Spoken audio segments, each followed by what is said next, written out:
Hey there, John. Congratulations on being first and only, it seems. Alright. I just realised there's a bit of glass on that on the bench pad.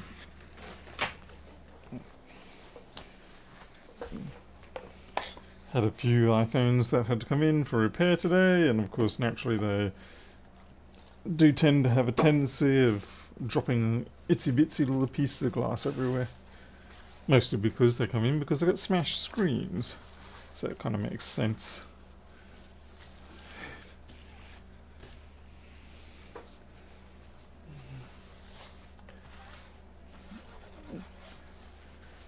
At least not profoundly dirty, just slightly dirty.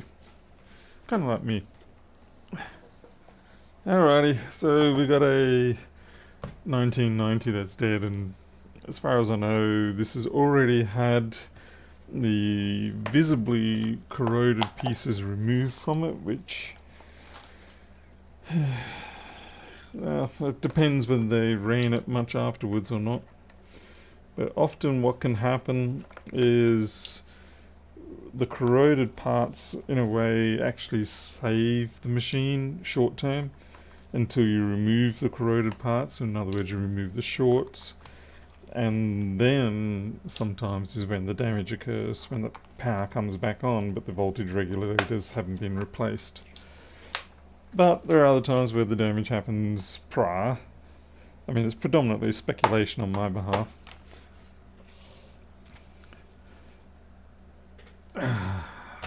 And welcome all the people who just turned up while I was chitter-chattering. Okay, yeah, I can see they've been washing this.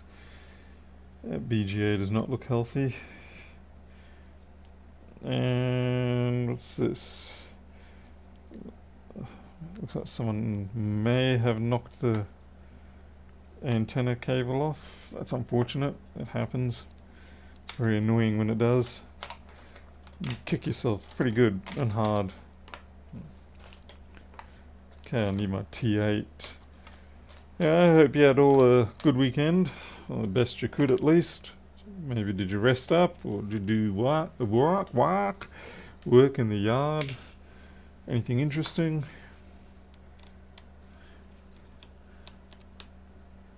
Hey Jose, Jonathan, Sultan, from where? Senegal. What's that? Northern Africa? Apologies if I got that wrong. It doesn't quite ring a bell for me. Hey Pedro, what are you complaining about? Chewing into... you got a lifetime to do your scamming, buddy. Okay, so we've got a broken bottom corner plate here.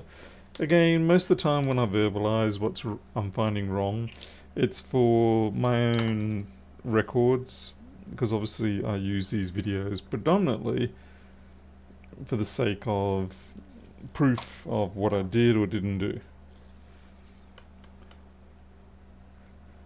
Hey Diatom.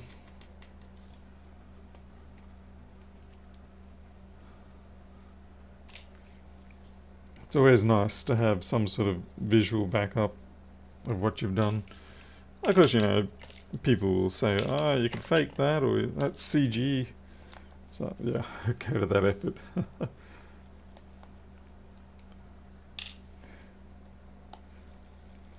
No, I'm not going to power this on until I've had a solid inspection of the board.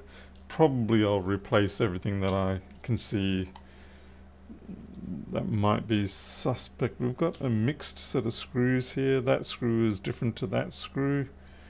Not sure why that is. Maybe there was a mixed bench situation. Hey, McDermott. Pedro. Contain thyself. Okay, I kind of feel like these black screws are actually not the right ones for that. I'm pretty sure we should be using silver screws for the USB plate. They've got the silver screws are about 1.2 mil deep. and the black screws are probably about the same. Just looks bigger because they're black.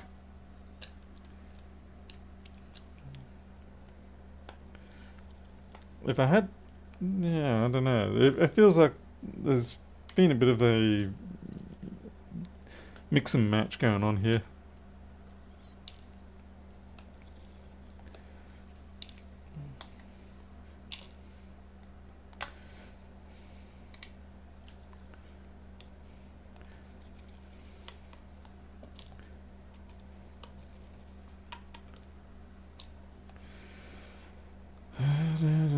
And of course this is what is this, 1814 board, so it's similar enough to things like the 1041, at least off the top of my head. Being an A1990, like I said, at least not quite as bad as the A1700. Sorry, not the A2141. So, g'day Miles. That a Volkswagen, pull that on, can't take video as evidence. Oh, you actually had Volkswagen the company, right. Had to take him NCAT? What was that over, a computer repair or something else? So they claimed video evidence is insufficient. Jeez. Then could you say to them, well, the video of your device not working perhaps is inadmissible as evidence as well, based on that? Hey, B-Blood. Okay, I think we are free.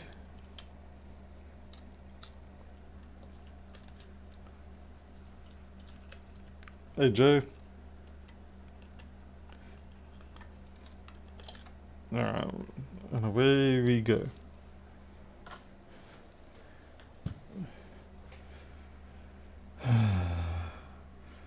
Okay, looks like they've replaced everything. I guess really what I should have done before I even contemplated anything was measure what the resistances were like on the various points. So switch over to R for resistance. Let's see, what do we got? 445, okay, that's tolerable. 2.3 is not.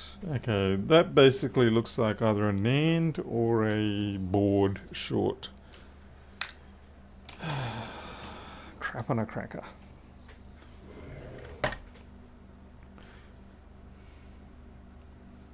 Oh, right, okay, so it was a vehicle of yours. Hey, Jason. Did you get those machines off to the people okay that you received?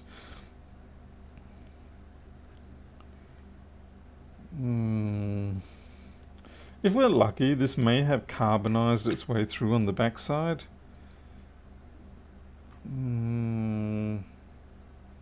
Geez, it's almost as bad as my soldering.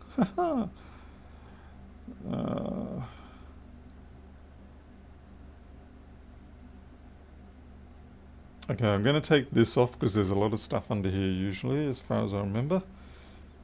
Or is it? Oh, maybe I'm thinking of the 1700 board. I get my two boards confused for this. Yeah, there's some stuff in it. Anyway, it's all crispy fried anyway from the hot air. So it's going to come off anyway. Okay, Jason, I'm glad to hear that. We'll also need to have this taken off anyway, so that if it is a NAND issue, we can determine whether it's going to be a NAND or a board issue, basically, depending on where the heat comes up.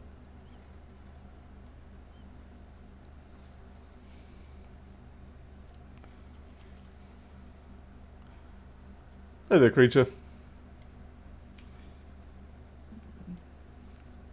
Oh, we didn't want you jumping in too soon, creature. You steal all the limelight.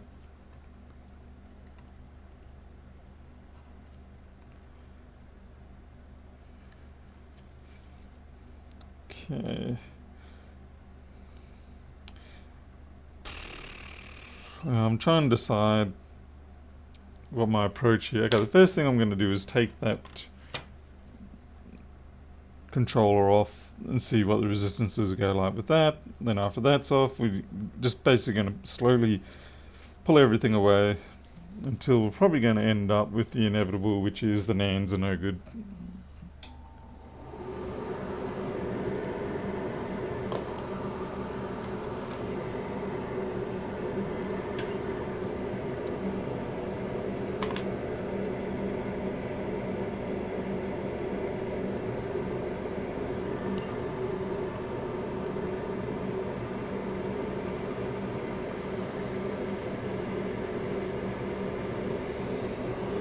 Hey B-Blood, yeah, it's good practice to have. Don't tell Creature though, he hates the idea of people tapping components.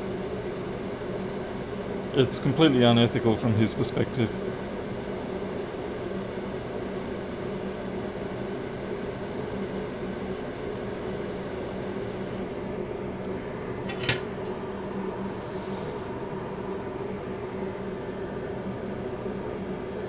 Oh, Jason, yeah, I did see that. Aramex seems to be having a lot of trouble getting stuff up to us at the moment, though. Really bad. I've got stuff that's 2 weeks overdue. I don't know where it is either.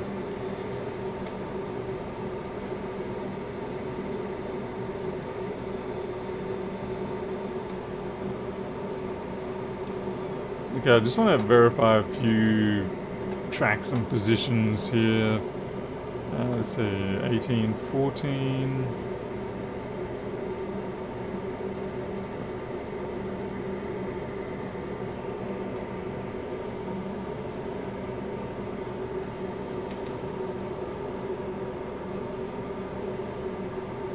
Okay, so yeah, that's NAND. Okay, whoops, no, okay, yeah, so that's G3 hot. These caps are G3 hot, so that's your normal PV bus. And then the inductors are the NAND. Yeah, so it's not a good thing.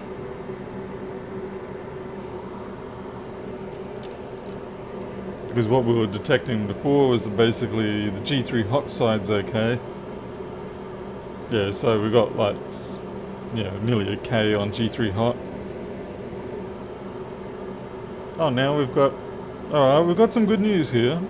We're pulling up 1K, 1.2K, 1.3 on the NAND side, so there's a possibility that that controller was not installed properly or something.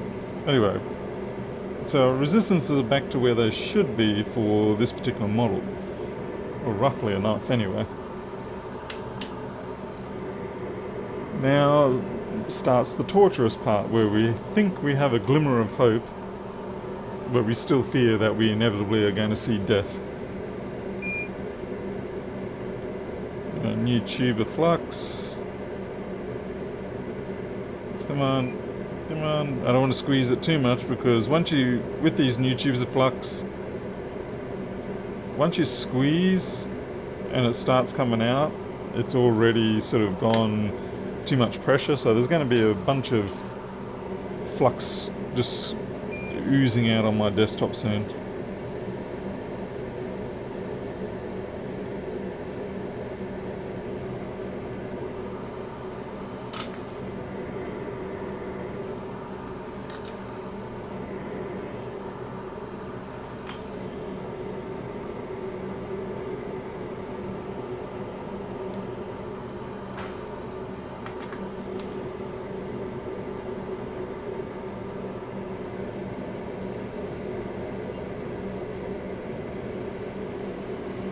Oh, and I also got finally got my quick hot air element replacement, so I might replace that tonight depending on how this goes.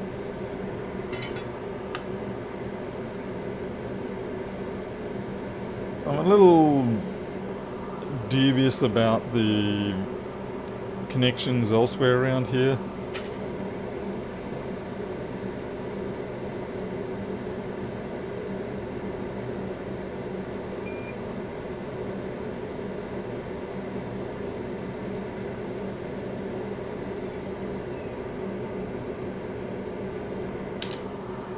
Yeah, better get ourselves a TPS 62180.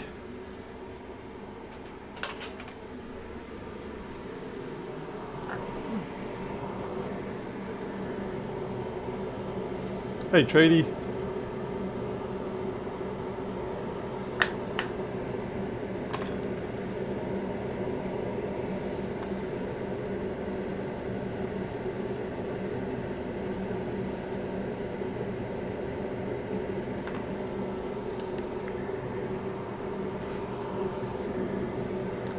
By the way, that's why if you do squish down to squeeze out excess, after you've positioned it, that's why you need to reflow it again and give it another tap so that it can try and clear any bridges that you may have created during the squish down.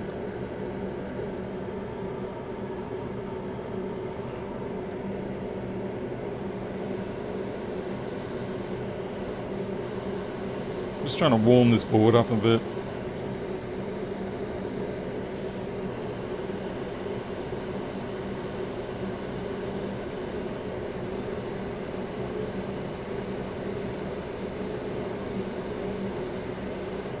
It was a little dodgy, but it did the job. That thing there is annoying me.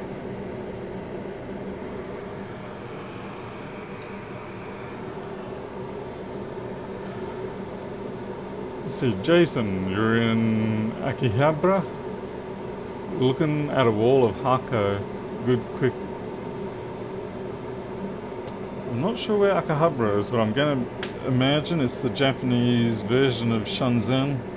That's the wrong cap on there, by the way. That there, I don't know what that cap is, but it's definitely not the right cap.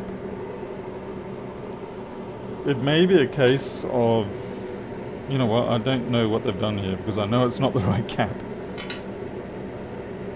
It's a 402 cap sitting in a 603 position. And I have a feeling it may have been one of the... Oh, that solder was really yucky too.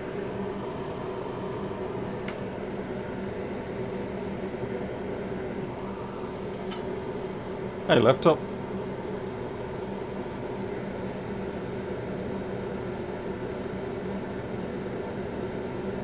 Yeah, there's a little bit too much solder on that.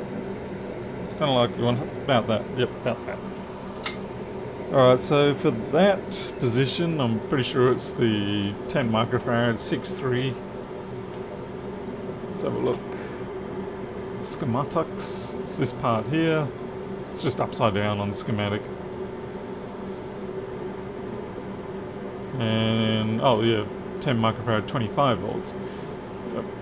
I was worried that they may have inadvertently put one of these ones on there, which is 20 microfarad 10 volts, but that 10 volt rating may be a problem.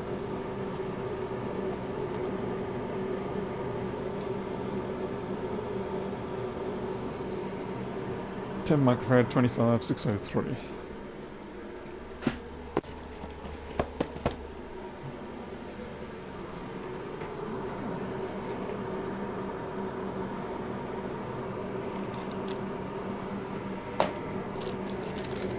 So I'm genuinely hoping that we had a fortunate case of the BGA VREG controller was just simply, you know, wasn't on there properly, or maybe it was a dead one, or, you know, I don't know. Because the resistance was down 1.2 or 1.3 ohms, that sort of level, which is way too low.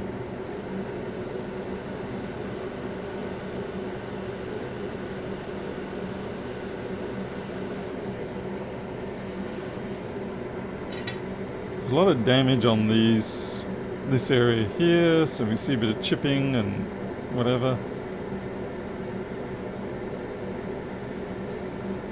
I might just flux and reflow them. It's probably not really necessary, but I'm just going to do it.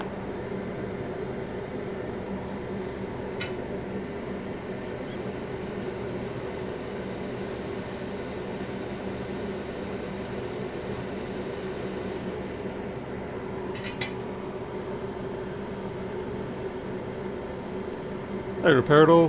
Oh, g'day ITC rather. I don't know what the deal is here. This is another one that I'm uncertain about. I'm just gonna leave it sit for the moment.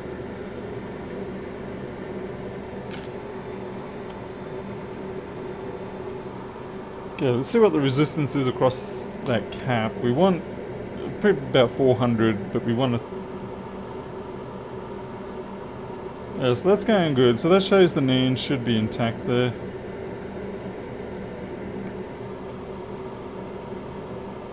Same jazz there. 270.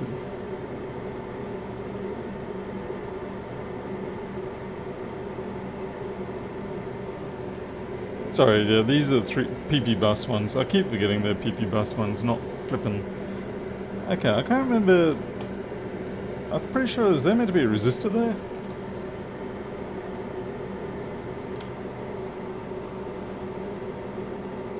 Without that resistor, I don't think we get an enable. Almost certain. Okay. Schematics. Yeah, there's a resistor there. 9098.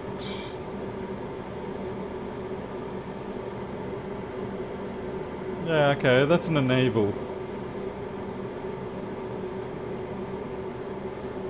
Tradie, they're pretty much crap.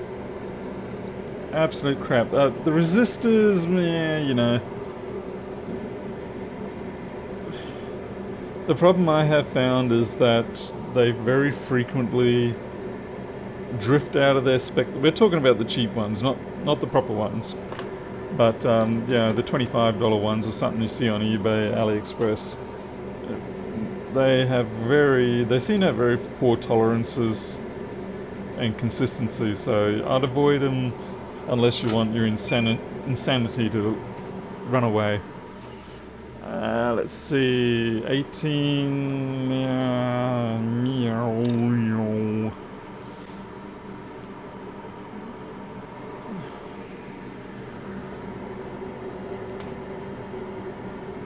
Okay, this is a donor board, and yeah, indeed, we do have that resistor there. Agreeably, it's not the identical board, but the design is the same. And as far as the schematic is concerned, it's not listed as no stuff, so it may have actually saved the day. Having that missing could well have saved the day, because that's the enable for the 2.5 volt, and with that missing, it means it would not have activated the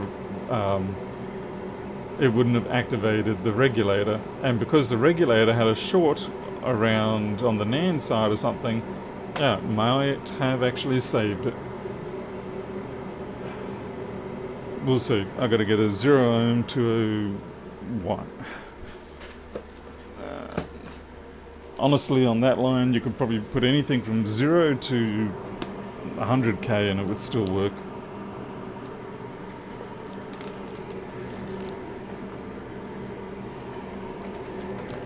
Okay, I'm just hoping it was a fortunate oversight, as in the person, whoever did the prior work, may have been so focused on, yeah, the caps and everything else that the resistor was just overlooked.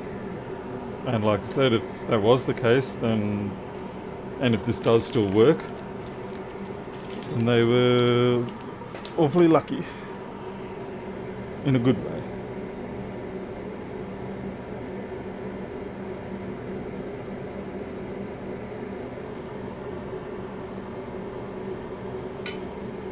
Joho, I actually don't bother with sample books myself.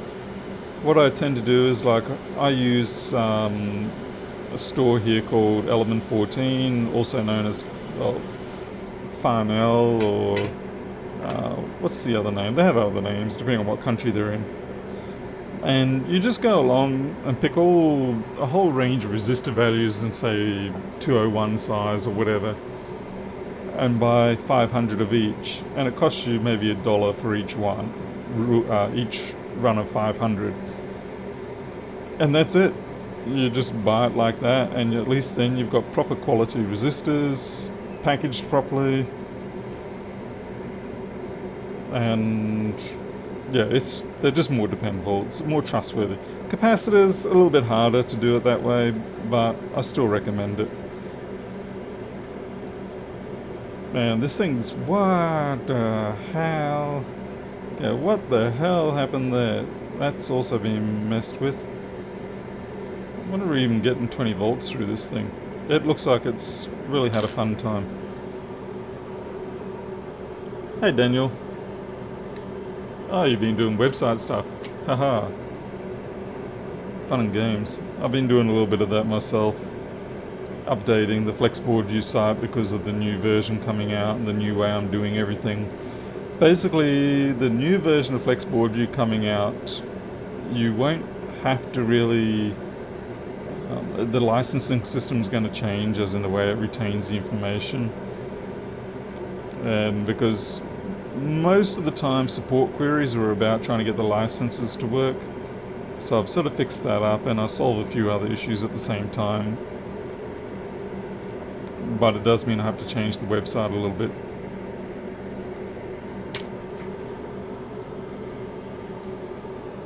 Alright.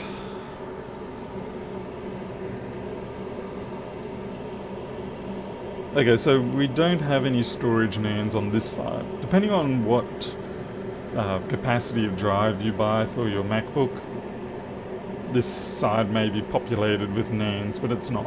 So it's only this side here, so I'm going to guess this is the 256 gig version or something, maybe 128 gig, which is good. It means we've got half the things to check. At this point, all we can really do is plug it in and see. I'm going to, for the sake of checking, just once again, because like I said, this is a data job, so it doesn't hurt to do many checks. Okay. So, I gotta admit, 400 is, yeah, a little bit on the low side, but it's not, it's not 10 or 60 or anything like that, so it's pretty good. PP bus, again, that's fine.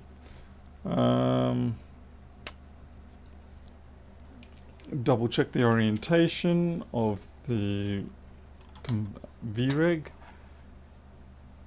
See, I'm looking at CPU side, I'm looking at U9080. I should have pin 1 to the top right. And we do have pin 1 top right.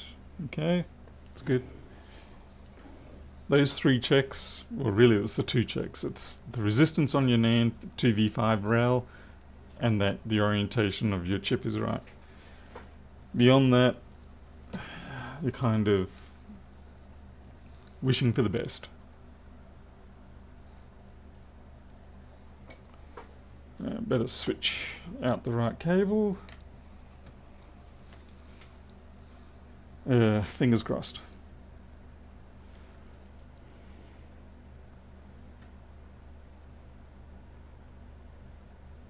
$20.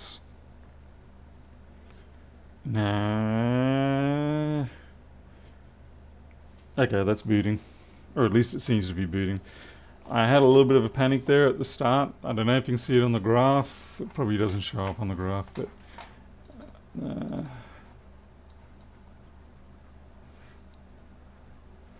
yeah, there was a small blip here. And that blip... oh, there it is there. It's either this one or that one. Anyway, it was 250 and then it shut down. And that causes panic because 250 milliamp cycling on these machines when you've got 20 volts is an indication that it's trying to find the NAND or the solid state, the disk drive, and it can't find it. And so it tries again and again. And so you get this 200 to 400 milliamp loop going on, and it's just the loop of hopelessness. Yeah, let's plug it in and see if we actually get a boot. Hey Sergio.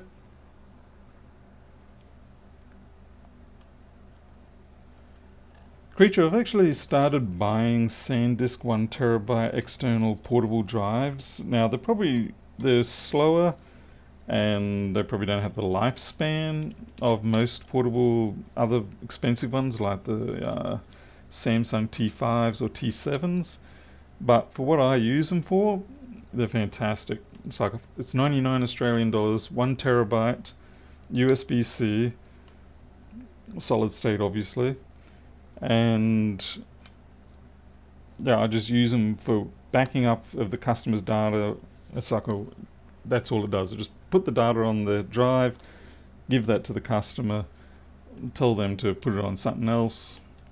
So as a fast transport drive, that is, so you don't wait 3 hours, 4 hours to back up their data, they're really handy. Well priced, really handy, available. Unlike I'll show you the ones I used to use.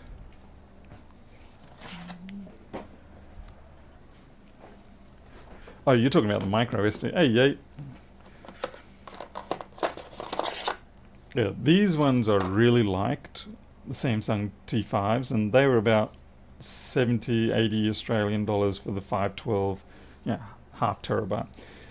And I was happy with that price, no problem. But then they dropped the T5 series and only had the T7 for like double the price for the same storage, and I was like, no thanks.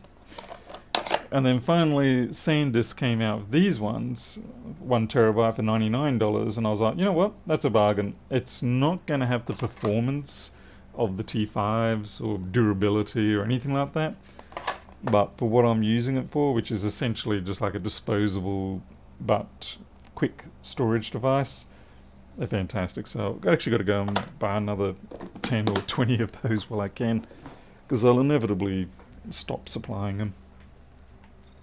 And then I will cry again.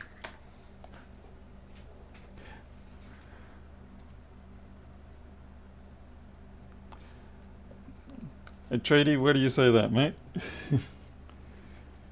I better put the power in.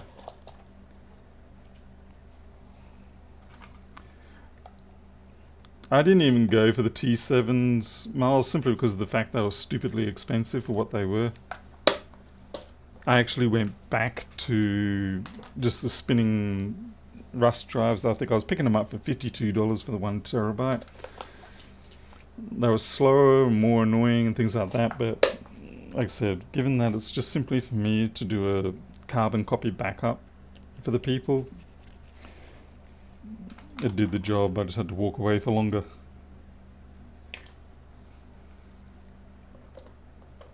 Hey CD, hey, it's been a very long time since... Whoops, someone just beat me. Wow, what's going on here? Alright, let's see if we actually get a real boot or whether that was all fake.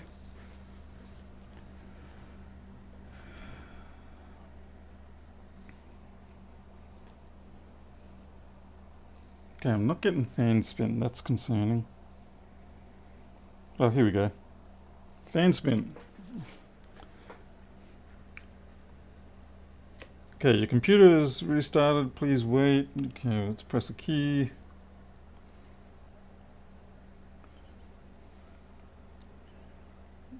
Well, we don't have an Apple logo, that's always concerning, so this must have shut down in a weird kind of way.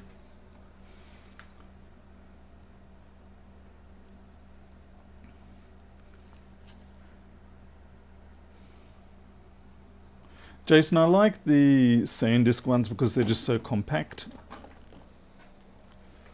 And, I don't know, visually I also like them. They're just sort of... they suit me. I've seen some of the other ones and I'm not a big fan of them. But these ones visually suit me and physically also. So just check what's going on. Okay, we do have an Apple logo now. So just make sure it gets to log in.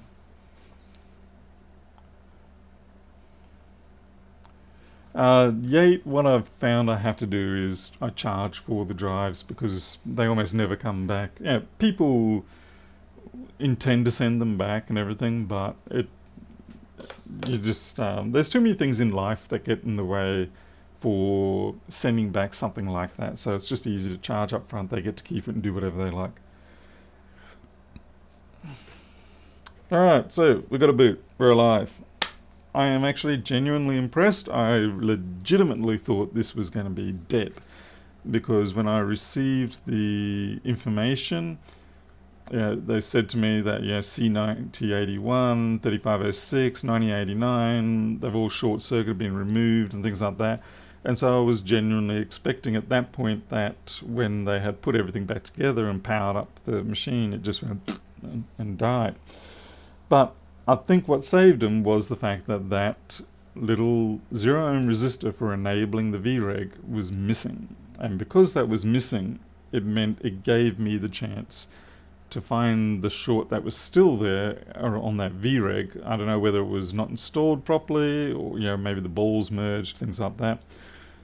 Based on the look of the soldering that we could see there, I would say maybe the person was a bit nervous about what they were handling, and they didn't want to apply too much heat, which is a good thing. You want to make sure you don't cook the boards, because we do get that situation a fair bit, particularly if people have those hot air stations that have the fan in the handle. They just can't get the amount of thermal energy into the board that you need quickly enough, and so you tend to cook or burn the top surface, but you don't actually heat up internally. So they were being cautious in that respect. So I'm guessing that's what's happened there, because it did look like the person was a bit shaky and not using enough heat. And like I said, I would prefer that they did that than bake the living hell out of the board. So that's a win there. Alright, so this person's going to be happy, because this was definitely a data job.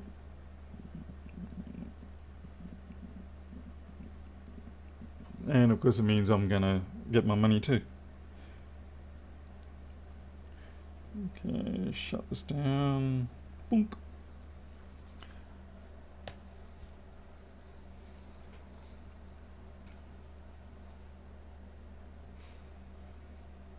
I mean, I totally get the nervousness thing. I mean, I myself still suffer that quite a lot with some jobs.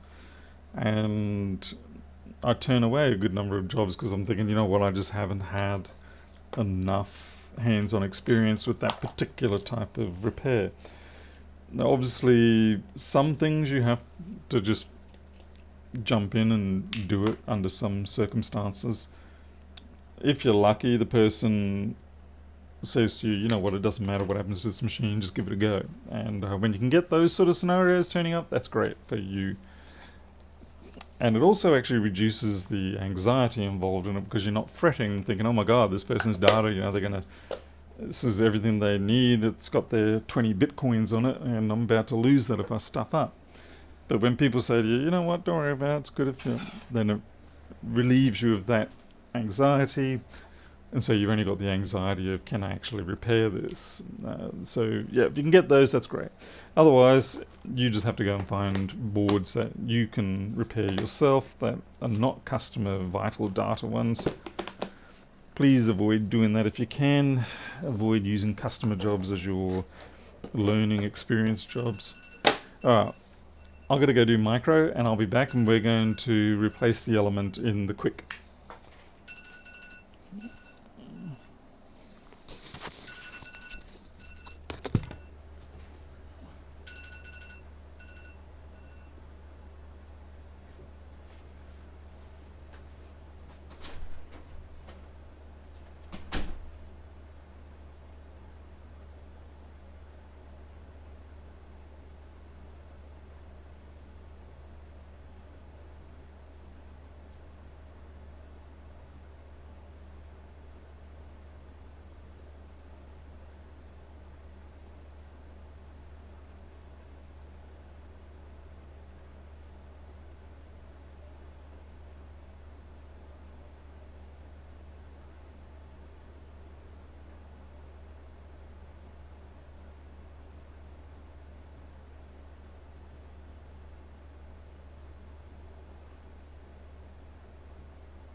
Micro was fairly easy tonight.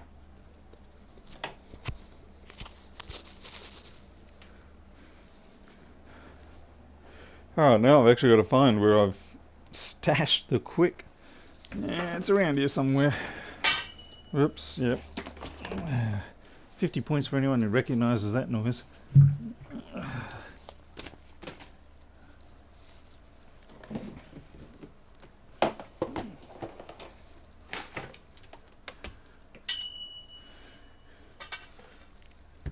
Aha, found it. Sneaky, sneaky little thing.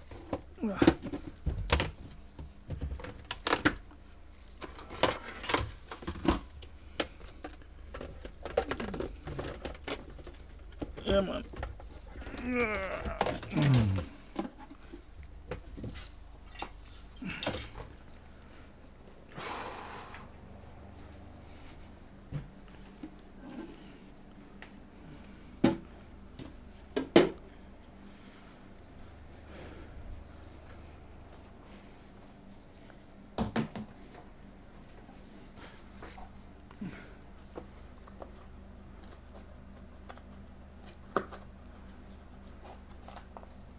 The heater isn't broken on this one, it's just weak. I'm just finding my TPS 51980B chips arrived.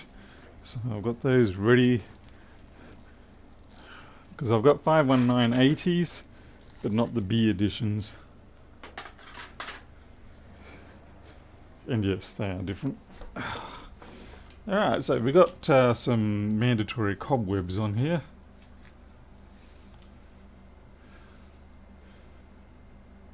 I'm going to guess I need to get a screwdriver down in there. There's a couple of screws in there, I'm pretty sure that's what I have to do. And this is the replacement element. Now, under normal circumstances, you'd probably use a protective screwdriver, but this is not plugged in, so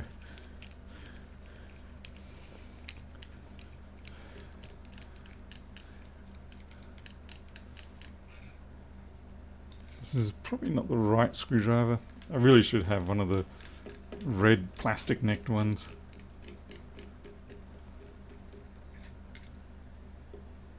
Not sure how long these screws are, but there's 3 of them.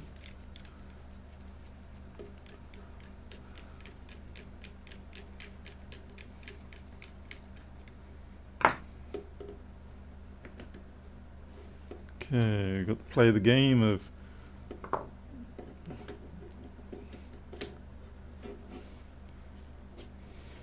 I don't get the feeling I actually meant to, yeah. I just realised I probably actually should have unscrewed that front bezel like this.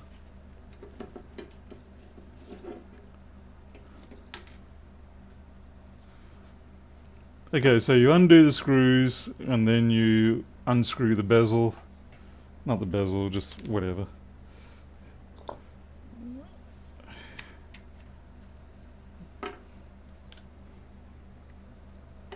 And that's the old unit. Nice thing is it's just a plug-in replacement, it seems.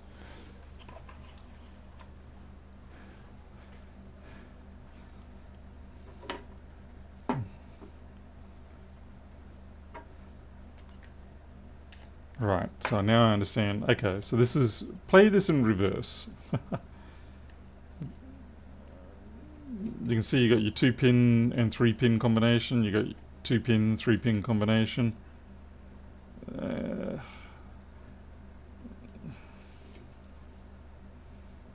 Trying to get the alignment right.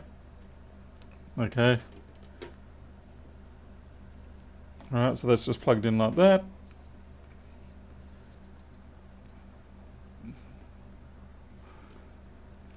Put the screws back in.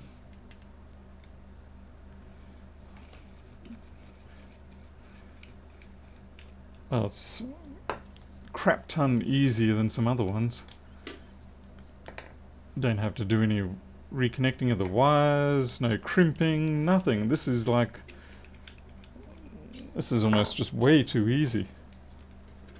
Too easy. Except for me not realizing I had to unscrew that front shroud. Pedro, yeah, this is the AliExpress 220 volt replacement one. And then slot it on and screw it. Yeah, that's what I should have done the first. So if you're starting out, you first unscrew that. Then you got access to the screws. That was profoundly trivial. I'm very happy to see that. Finally, something I like about the Quick. Yeah, I don't know for sure if this element really is stuffed or not, or whether it's maybe the temperature thermocouple. All I know is that it was getting pretty difficult to lift off some parts. And I had been using it for a few years at that point. So let's give it a whirl and...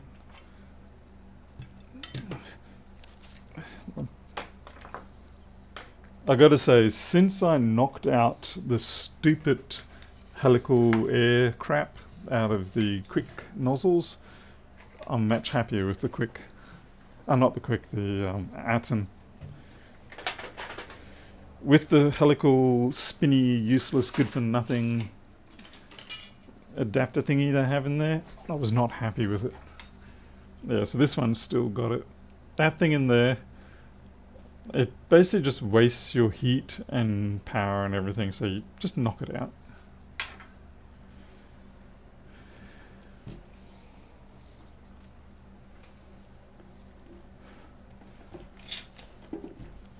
Now, my Quick Station is very old now.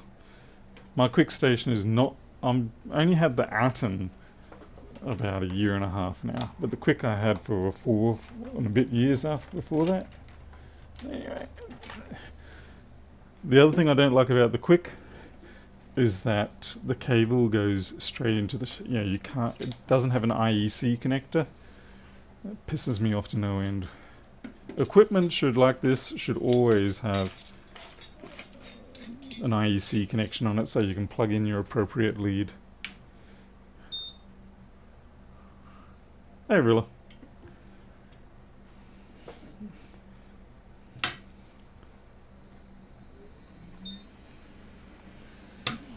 Okay, let's see if we can desolder anything. Yeah, B-Blood, this is the old one.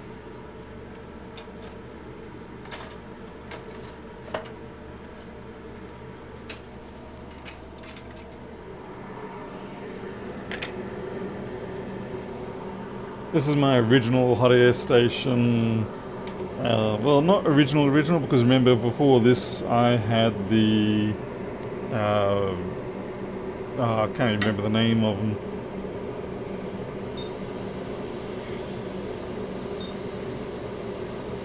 So what are we doing? We're doing whatever my setting was at the time for MacBooks, which was 460 and 110 litres per minute.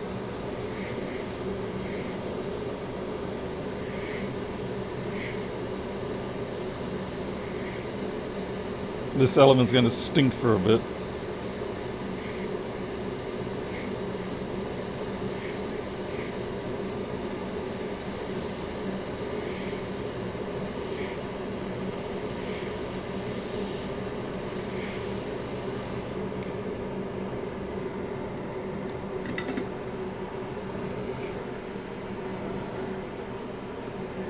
Was it a Tenma? Yeah, I think it was. Something like that. Let's find a chip we're all familiar with. How about a SMIC?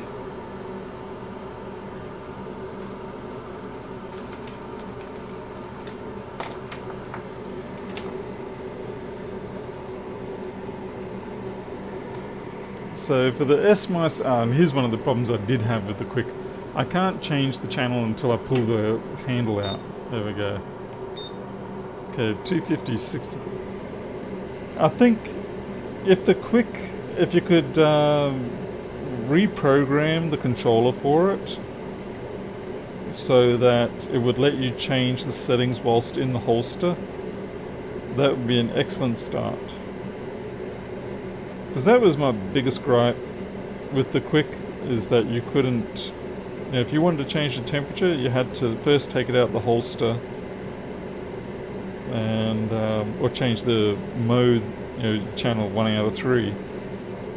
Alright, so that's that. Now we're back up to standard MacBook temperature.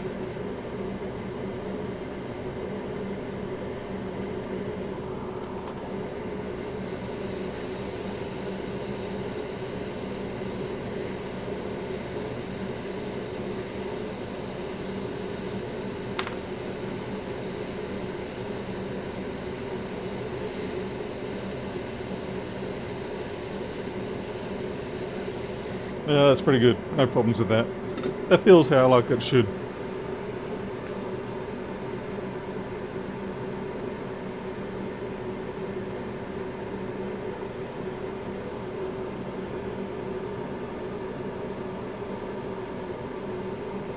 Yeah, Miles, it's very frustrating.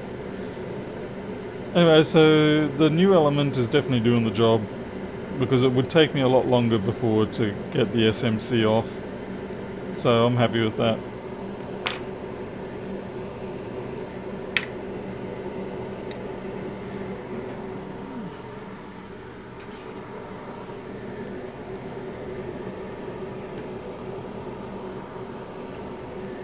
Okay, what was that? Try doing a double tap on your settings and then adjusting the cradle. A double tap.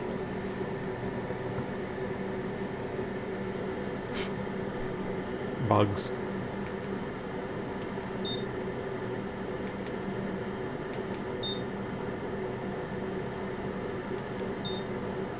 Okay, well there you go. If you press it twice, it's not quite a double tap. It's not like you're playing with a 45 and you're trying to put 2 into the head, but it's close. There. So just one will not do it. Just pressing it once will not do it, but oh, there, I pressed it twice.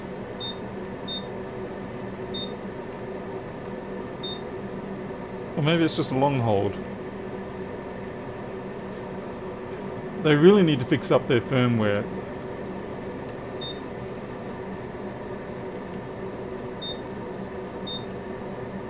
Weird. It is not... Okay, after a timeout period, you then have to do the double tap.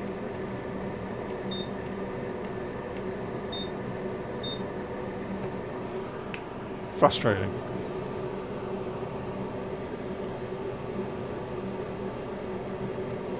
Daniel, changing the element was dead easy. Like I said, I made it harder for myself for the fact that I'm not going to handle this now, but you just have to unscrew this initially. Okay, you unscrew that, and then you got the 3 screws holding the barrel in there. Once you remove the 3 screws, you literally just pull it off. It's already keyed. I would be a little concerned that you probably find if you don't quite line it up right, you're going to bend one of these 3 pins. So yeah, just focus on that. But that's it. You just plug that in, put the 3 screws back in, and put your shroud back on, and you're good to go.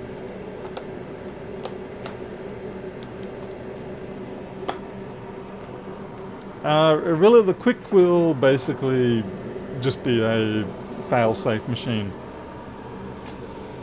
So in the event that my Atom fails, then I've got a hot air machine on standby. I mean, it seems a little bit wasteful to have a perfectly good machine just sitting around collecting dust, but in the event that something does go wrong with the Atom, the amount of money you lose in the time it would take to get another one, it's just, it's worth having your older machines sitting around. It's like when I bought the Quick, I still kept the one I had before that on standby. So I always have my previous gear on standby. Like I've got a multimeter on standby to replace this benchtop one if anything goes wrong, and likewise the power supply.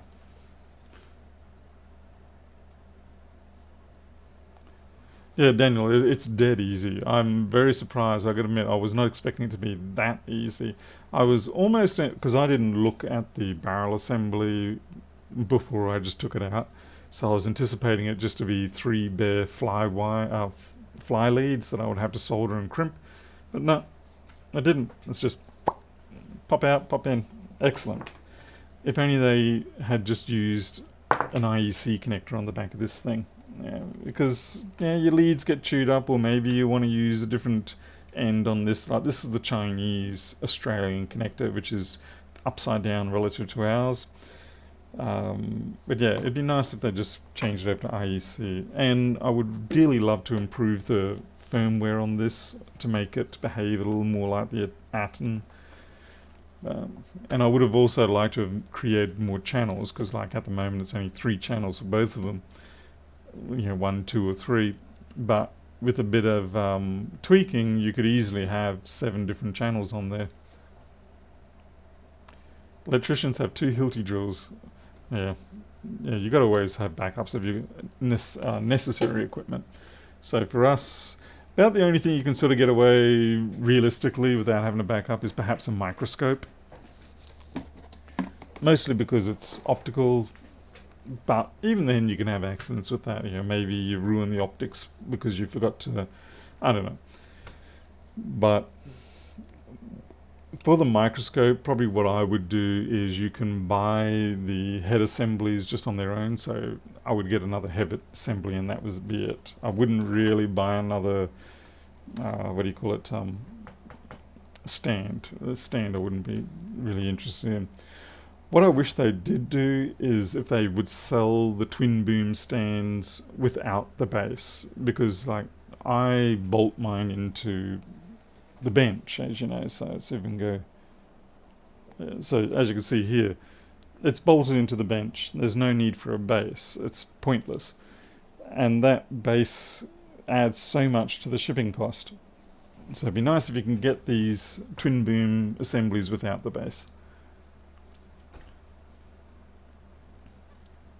And yeah, the screws for that base, I think they're about 4-inch long, 4-inch by 3/8, I think. Yeah, I can't remember, but yeah, and they're stainless steel ones.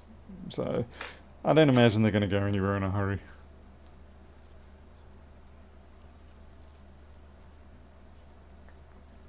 What you do, Miles? You took the eyepieces apart and forgot to, oh, wow, okay. Yeah, when it comes to optics, those things terrify me. I had, would have been 1996 or 95 or something like that, and I had I think it was a 100 to 300 mil zoom lens for my camera, and there was fungus growing in it. It just seems to be something that happened in tropical areas. And so I disassembled the thing. Never got that thing to run quite right thereafter, but I did get it back together and it did work, but you could always tell there was something not quite, it didn't quite run as smooth as it did originally. Alright, let's see. Daniel, the only reason I don't go with an articulating one is they do have a tendency to shudder a fair bit. I guess it depends on which articulating arm you get. There's probably some that are beautifully overbuilt, and they would be alright. Yeah, I can't think of anything else that I've got to deal with this evening, so given that it's 11 o'clock, I think we'll call it a night. It's been successful, and I'm happy for that. I don't care about you guys. Alright, listen, I'm out of here. Thank you all for watching. I'm glad we had a win with that 1990. I was genuinely concerned about it, but I'm also glad that the person who did the work before me was cautious rather than being cavalier, and that probably saved the computer, so very good of them to do that. I'll catch you all later. You all take care. I'll see you next time.